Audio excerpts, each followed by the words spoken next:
So my roofer came by for me to sign some paperwork, and he saw on the roof someone had torn up my roof, or something had torn up the shingles, so the next rain would be right over my bedroom. And they also tore up some stuff, and he tarped at the top of the ridgeway. And then we had the most amazing conversation. He mentioned church and how they take $100 of every proceeds of the roofing company. He pays $50, and then their company pays $50. They save up till they get to $20,000, and then they pick people who apply who need a roof, be it a veteran who's older, or be it someone who's in hospice and can't afford the roof. And the roofing company will do the labor and then donate the $20,000 for the roof. And then we talked about how homeless ministries could be bigger, how churches could simply go out and help. And we talked about Church Under the Bridge in Austin, how they help. And then he said, but some homeless people don't want to get help. And then we got in a conversation about how, well,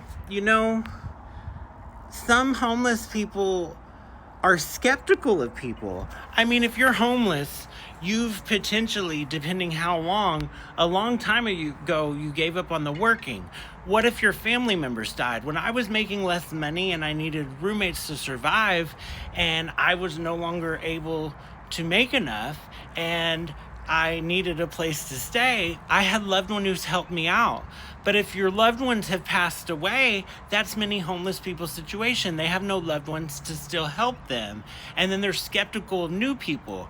But if the church would just simply go out with sandwiches and soda and a bottle of water and a banana or something healthy, and just encourage them and say, hey, is there anything I can pray for you about? Is there anything that we can do for you? And local churches could do it. It would just be a group of 20. If you're worried about the high schoolers being in danger alone, have a group of several men, several ladies, several students who care, and just ask if the homeless people want anything to pray for, and say, hey, God loves you. He's here for you. He's there for you. Even if, you're not ready to get the help and change now, because it's hard for people to instantaneously get the change. You could encourage them. You could pray for them. You could talk to them. You could remind them God loves them. You could remind them they're important to this world, and they're important to the people around them, and people care. And that could be on the church, because what's wrong with that? Take your time, go out. And so many people in my videos say, well, why don't you just house all the homeless in your house? And I'm like, I'm just saying, go out, tell people to pray for them, give them some food, and remind them God loves them.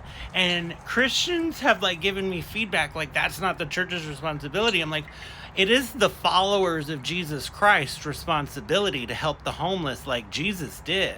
So maybe it is the church's responsibility, if they're followers of Jesus Christ, that is. But we had a real good conversation with the roofer, and it was cool because you don't get to talk to that many people about faith unless they get it. If you don't have faith in Jesus Christ, you're not going to get the conversation fully.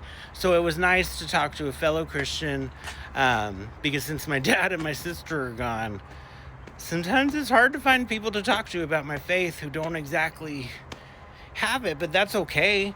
But I'm sorry, I've heard too much gossip at the church. I grew up in it, and I'm not necessarily ready to trust a group of people either. But if I were homeless, I sure as heck would tell them what I need prayer for, and I'd be grateful for the food and the bottle of water. Just a thought. I love you, but God loves you more. I hope you have a good day. And I'm so grateful.